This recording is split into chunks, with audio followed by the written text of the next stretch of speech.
Hello, what do we got here? This is an S8 serial number Fender P bass. You can see that previous owner, the original owner, put a jazz bass pickup in the bridge spot, which is cool.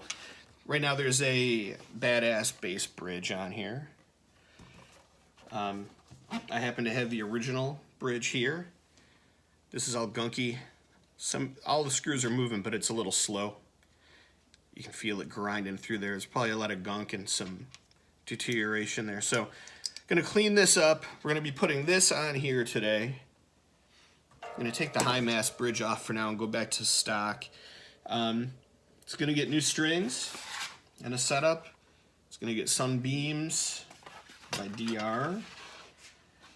Those will be a little easier on the frets, which have some wear, but they're not in terrible shape. We'll see how this goes. I'm gonna lube up the fretboard, clean it up. I had it taken apart yesterday, even though it was advertised and sold as a 79 P bass. It's actually a 1980. The pickups are marked 1980. Couldn't find a stamp on the pots, but the neck stamp indicates that the neck is a 79, so it's at least a 79 neck. And this bass was sold in 1980. You can see that it's in pretty good shape. A little bit of wear. It's a beauty. So we'll set it up and see how it goes. There's a little bit of string buzz right now. So I'm gonna straighten out the neck and go from there. See you in a sec. Alrighty, here we go. This is gonna be coming off. The strings are coming off.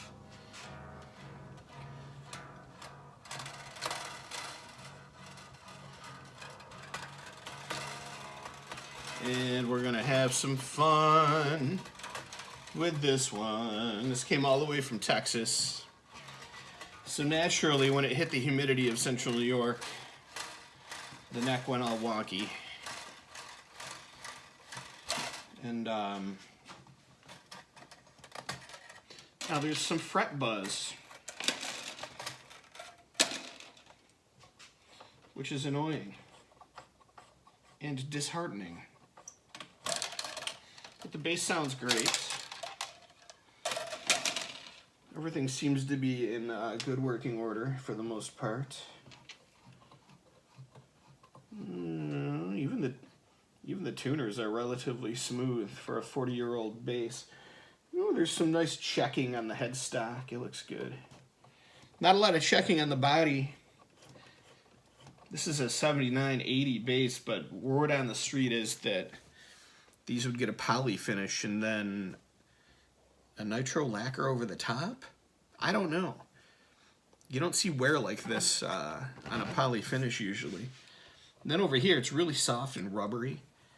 And this is what they call a chocolate burst. It doesn't go all the way to black on the edges. It's like a dark brown. It's a pretty bass, and I like it. I'm hoping that I can get it to where it needs to be playing-wise, so that we can have some fun with it. You know what I mean? Alright, just gonna clip these off. Ba-doop, ba-doop, ba-doop, boop, boop, boop. We got our little stringies. Let's take these out of the bottom here.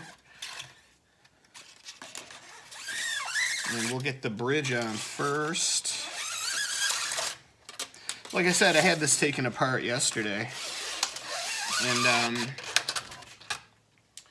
yeah. The electronics look beat. I saw some unusual things. I saw some electrical tape. Yeah. It looks like it's a mix of original and updated. There's a Switchcraft jack on it. So somebody at some point put a new jack in there. And, yeah, I don't know. We'll see how things go. The pots are a little crackly. We'll see how things go. I gotta get it set up and see how it plays. And then we will make a determination about doing any other work here. these are gonna stay for sure. This is a Seymour Duncan jazz pickup. It's a humbucker, but if I were to take this off and show you, you'd probably be a little scared. I know I was. But it works. So don't mess with what's not broken, I guess is the moral of the story here. So we'll see about all that. I'm gonna put my old strings over here in the old string pile.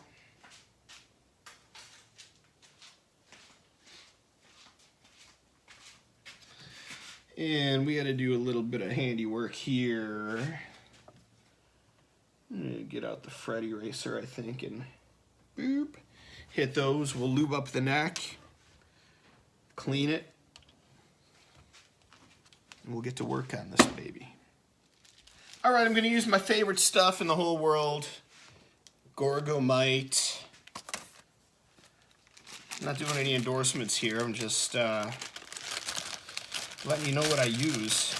They're certainly not paying me to talk about this stuff, nor are they giving me any free stuff. So, look, I'm down to my last little square. Boop. Directions say to cut out a 2x2 square and then rub a dub-dub. And what this does is it simultaneously cleans and conditions the fretboard. It polishes the frets without removing any material. And it's just wonderful in general. So, let us begin. I'm going to start down on this end. Here we go. This is a genuine rosewood fretboard. And I'm sure it's dirty. Oh, look at that. It's filthy, filthy, filthy. So we're just going to clean away. And then I'll hit this up with a little bit of oil, you know, lube it up, get the wood healthy. It looks pretty dry, actually.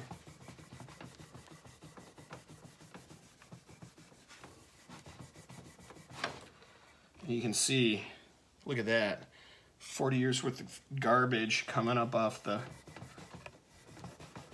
fretboard.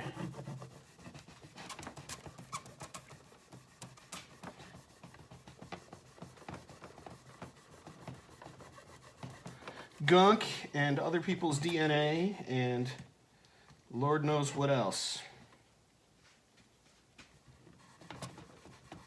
Gotta get right in there, clean it up. Got some little dents on the frets for sure. Doesn't look like it's anything too terrible, but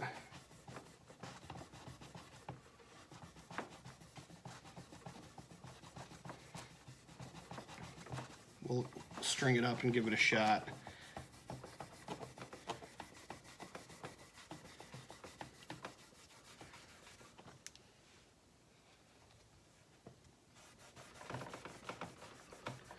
Just gonna go through and hit it again. So I already hit the treadmill this morning, got my exercise, took the dog for a walk. It's pretty hot out there. We had nasty thunderstorms yesterday. I was at rehearsal with Wagner 3000. We were having some laughs. Suddenly the sky opened up and the deluge began. It was a mess. It thundered and lightning and everything else. It was very exciting. As you can imagine, these frets are going to be shiny when I'm done with this baby. They're looking good already. This fretboard was nasty. It might require additional cleaning. We'll see. So now that this stuff has had a chance to get in there and do its thing,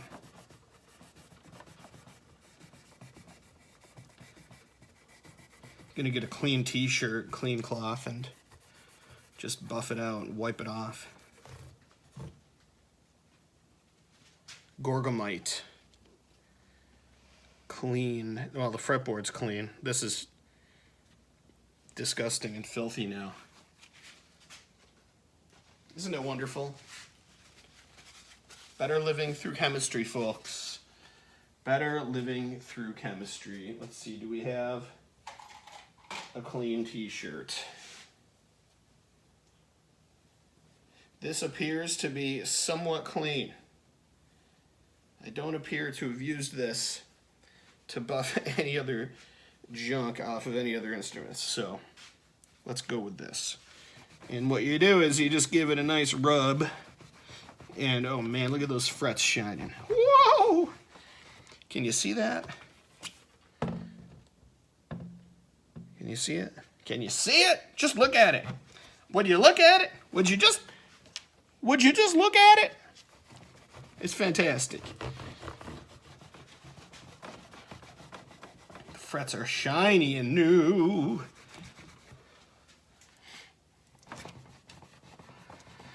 Yeah, so Gorgomite. I think it's like 10 or 11 bucks. You can get it on Amazon. I'm sure you can get it elsewhere if you are a person that doesn't like to use Amazon for whatever reason. Maybe you like to support your local shops. Maybe you just hate Amazon because they're so big. I don't really care. All I know is the stuff works and I'm out of it, so I need to order more. I'll keep the packaging so I remember to go get some more later on. And hey, if you are a mom and pop shop, you should get some of this stuff. It's fabuloso. Carry it in your store.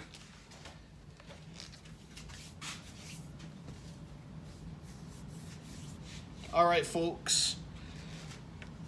Next up, some linseed oil for the fretboard. Sometimes I like to use something else on fretboards, but I don't think I'm gonna do that on this fretboard. And that's this stuff right here. I like to use feed and wax. It's an orange oil with beeswax. I used it on my Warwick for years. I had a Warwick Corvette, made in Germany. Beautiful bass. This stuff is really fantastic. And I probably have enough saturated into this rag right here to actually make this shiny and juicy and beautiful, just to, you know, rejuvenate the wood. So, be right back. Alrighty, just wiping down the fretboard here, getting a little excess oil off.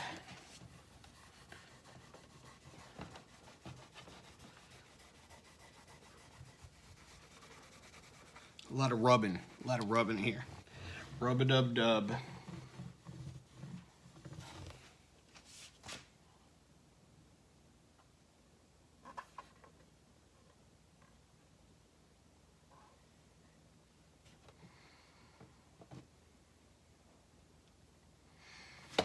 I think that looks pretty good. That looks pretty good. Mm-hmm.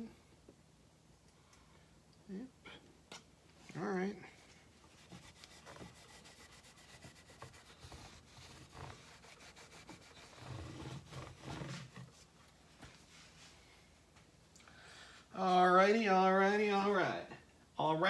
All right. Let's give this a little cleaning here. We'll get the strings on it next. The neck has a little tiny bit of back bow to it right now, which is what I want. I actually adjusted it.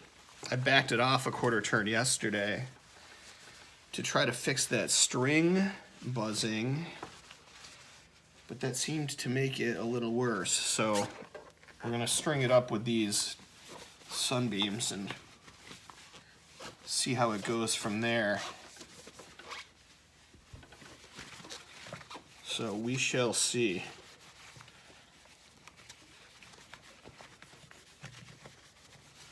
Get it nice and clean. That looks pretty good. All right, so here we go. Stringing them up with DRs. We're getting these 45 105 Sunbeam strings. I actually picked these up to go on my Tony Franklin fretless. But I haven't gotten around to putting those on there. And then this came along. And so I think we're just going to roll with these on here. Try these out. Supposedly these have a very smooth finish that will not eat up frets. I don't want to be gobbling up frets on this thing because there isn't, especially down here in the first position, there isn't a whole ton of fret to be working with here. So we'll see how it goes.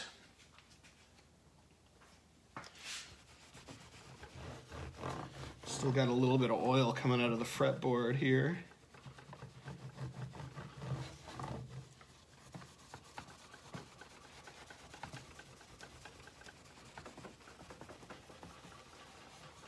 Alrighty, here we go, baby.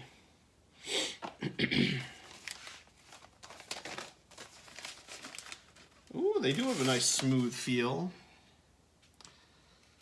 I could get down with that. I could get down with that. Smooth, smooth, smooth. I love it. I love it, I love it, I love it. They fit the nut and everything. This has a brass nut. Never had a brass nut before. So it's a new experience for me. Kind of like it. 1, 2.5. So we want to make sure. Count 2 tuning pegs away from the one that it's going to live in. And that way we make sure we have enough wraps to get that break angle the way we want it. You gotta have the break angle. So we're gonna just a little twisty and a cut. And in it goes.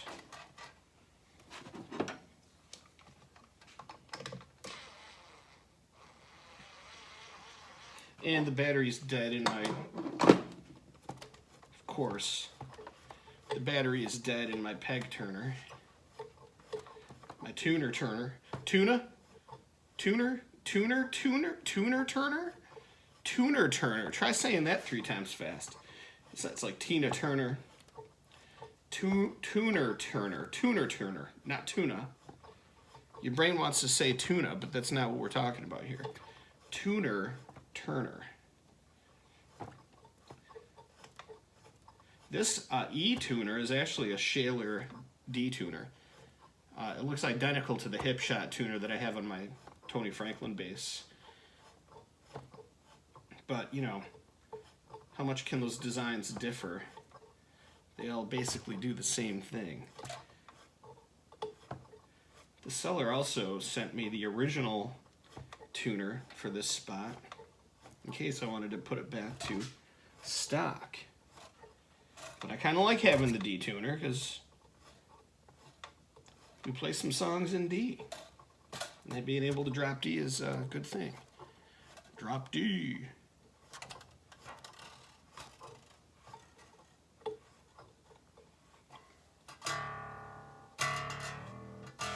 Okay. Okay, we got it tuned up to pitch. I'm gonna give these a little stretch. So when I stretch my strings, I want to support the nut up here. This is a brass nut, so I'm not worried about it breaking, but I don't want to pop a string out of the nut. So I just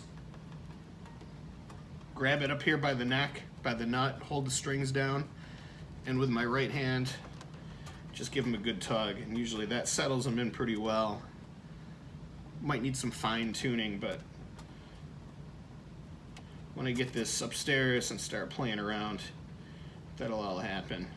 So it's gonna give them a good stretch, retune, and then we'll check the neck relief here. We'll see what we got.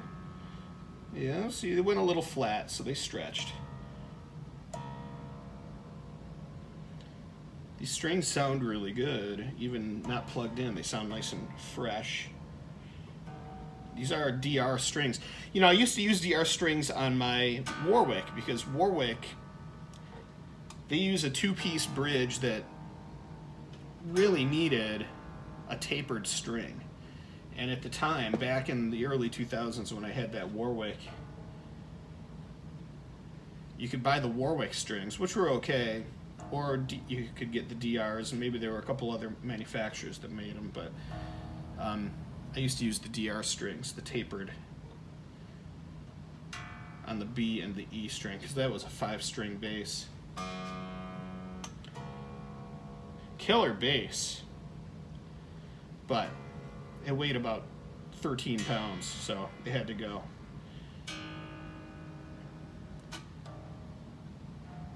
Not trying to play 4-hour shows with a 13-pound bass. You'd be breaking my back. This bass, which is, you know, a 79-80, is not heavy for the time period. Some of these basses weighed in 11, 12, 13 pounds, maybe even more. And this one weighs in at just over 9 pounds, which is not terrible. Let's look at playing position. Got my straight edge with the notches. We can scope out the neck straightness just to get an idea. And eyeballing this, it looks pretty good. It looks pretty good. But let's check it for reals. Here we go. Just gonna. So when you are checking your neck bend, your neck relief, we're not dealing with this yet. This is your string height. This is your bridge action. We always start with the neck relief first.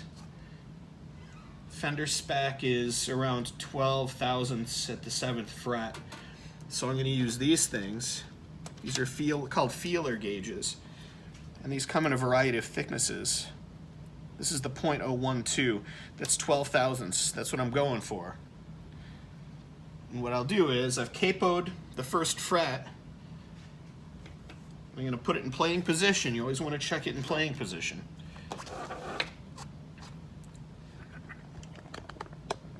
So we got the bass in playing position. I'm going to check it on the E string. I'm going to hold down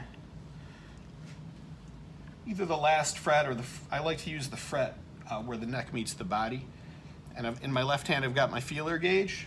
I'm going to count 1, 2, 3, 4, 5, 6, 7th fret right here. I'm just going to slide this in over the fret beneath the string, and it should fit without too much space. You shouldn't be able to like push down on that string and have too much space there. This feels really good. This is like perfect. If it's too much, then you'll see where the string is moving up. You'll really feel a resistance there. But this feels pretty good. I might even be able to put a little more relief in it, but the neck is pretty straight right now. So we're gonna roll with this for now. See how it goes. All right, so that's all good. The next move is to check string height, and even that looks pretty good. But I've got my gauge here.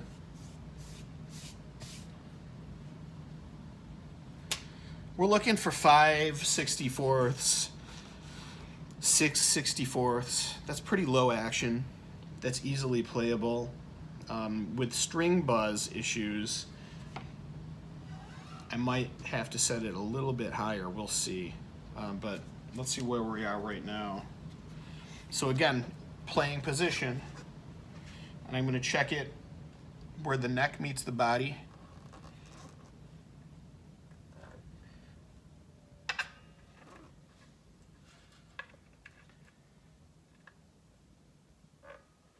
And that's about right.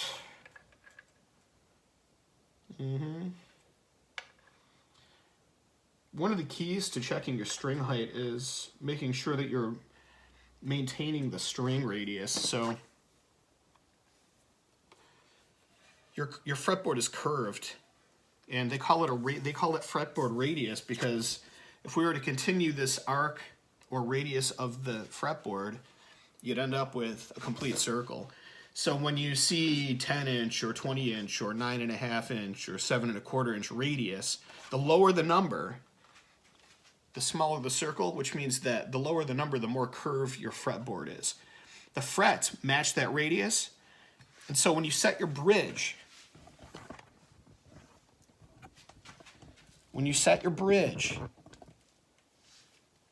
you need to maintain that radius here too. And it looks good right now. So across this, when I look at each string, the string height is the same. That means that the bottoms of each string are following the radius of the fretboard.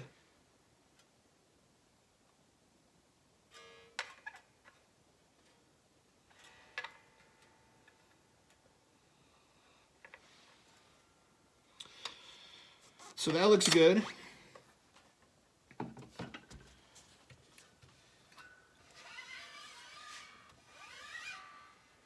So far, so good. And the last step is intonation. And we're going to check that out right now. Intonation means that when you're fretting notes up here, they're in tune. So what we're going to do is tune the open note, then tune the open harmonic, and then we're going to check the tuning on the fretted note. They should all be in tune. If they're not in tune, we adjust the bridge from the back. So we've got these adjustment screws. There's a screw in the back here that moves the bridge saddles up toward the neck or back down toward the base of the bridge. If we check the intonation and it's sharp, we need to increase the length of the string between the nut and the bridge, which means we need to turn this and slide the bridge saddle back. If it's flat, then we need to shorten the distance between the saddle and the bridge and the nut. And so we have to move it forward. All right, it's really simple. And yeah, you're supposed to use a really fancy, expensive strobe tuner, which I don't have. However, the second best thing, this has a strobe function on it. This is a Boss chromatic tuner. It's not a tuner. This is a tuner. I'm having trouble with my words today. And so I have it on the stream setting, which kind of mimics. Check it out. Well, yeah, it would be helpful if you could actually see what I'm doing. So you can see that it actually mimics a kind of a strobe stream tuner. That's about as close as you can get without making the big purchase. And my strings are a little flat. I might actually stretch these again a little bit just to settle them in before we do anything with the intonation.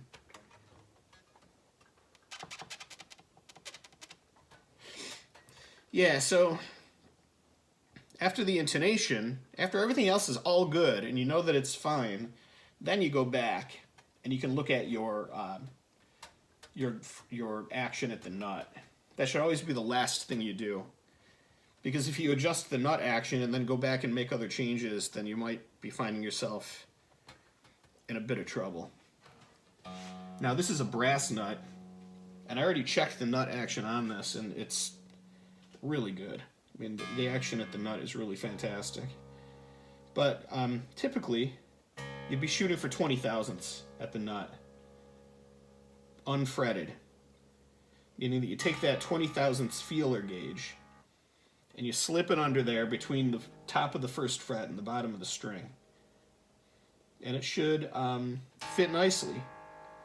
Shouldn't be able to push down on the string and close any measurable amount of gap between the bottom of the string and the top of the feeler gauge. You know, so it looks a little something like this. You slip it in there, whoop. This is 14 thou, and that's a pretty nice fit. So the string action at the nut is just ridiculous. Possible contributor to my string buzzing issue, though, so we shall see. Here we go! Intonation time. So we got our open note, F sharp. Then we got our harmonic. In tune, in tune. Then we have our fretted note. And it's in tune. One string down. Now, the D string. Open note is all good. Harmonic is in tune. We're good there. Intonation so far is great. It's great.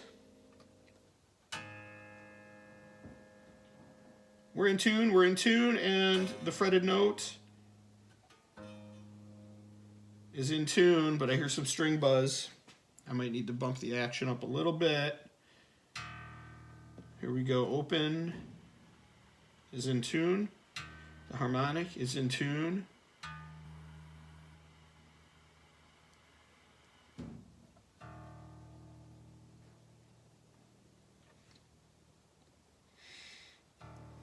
It's a little out of whack here. Okay, now we're in tune. We're in tune there, and we're good to go. So that's all good. Let me get my nifty little bench amp. Another Amazon purchase. It's a Dan Electro Honeytone. I think it's a Dan Electro. It's a guitar amp that runs on batteries, but it's good for just making sure that your instrument's making noise. So let's give this a whirl and see what we got.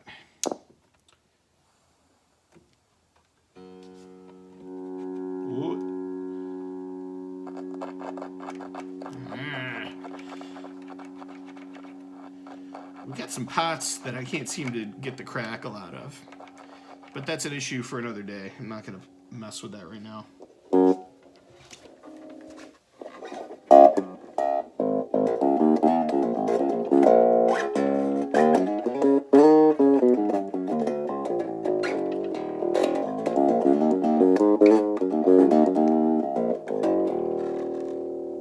Dial in that bridge pickup.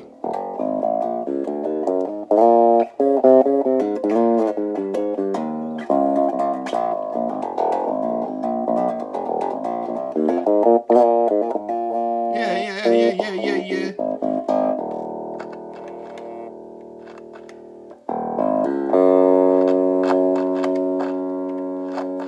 No, I don't like that at all, but we're working. It's making noise. I'll pull the electronics apart another day, but for now, the setup is good. This thing's ready to rock and roll. So, cleaned the frets and fretboard, lubricated, and conditioned the wood. Beautiful rose wood. You don't see that anymore. New strings. Failed attempt at swapping out the bridge, but I'm going to leave well enough alone because this is very old and I don't want to break it. And I'm perfectly fine with a badass bridge on it. What could go wrong with a badass bridge? And we're all good. Intonation's good. Neck relief is good. Let's just check it one more time. What I'll do is I'll let this sit here overnight probably and make sure that the neck relief is still good and that everything is good. So I'll check it again tomorrow. By the way, these feeler gauges are impossible to pick up off of your tabletop. Let's check the neck relief again. Here we go.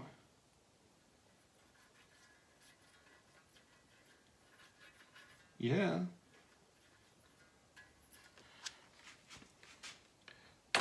Whoopsie. Yeah, just bang that on anything you want. That's pretty good. I can see already that the neck relief has increased very, very slightly since I checked it right after putting the strings on it. So this is going to sit overnight, and then I'll check it tomorrow. And I might still need to do a final neck adjustment, but that's going to be it. So, S8 serial number, precision bass, ready to play. I'm just going to polish up the body a little bit and have it out of here. Thanks for watching. Like and subscribe. Lots more to come. Thanks, everybody.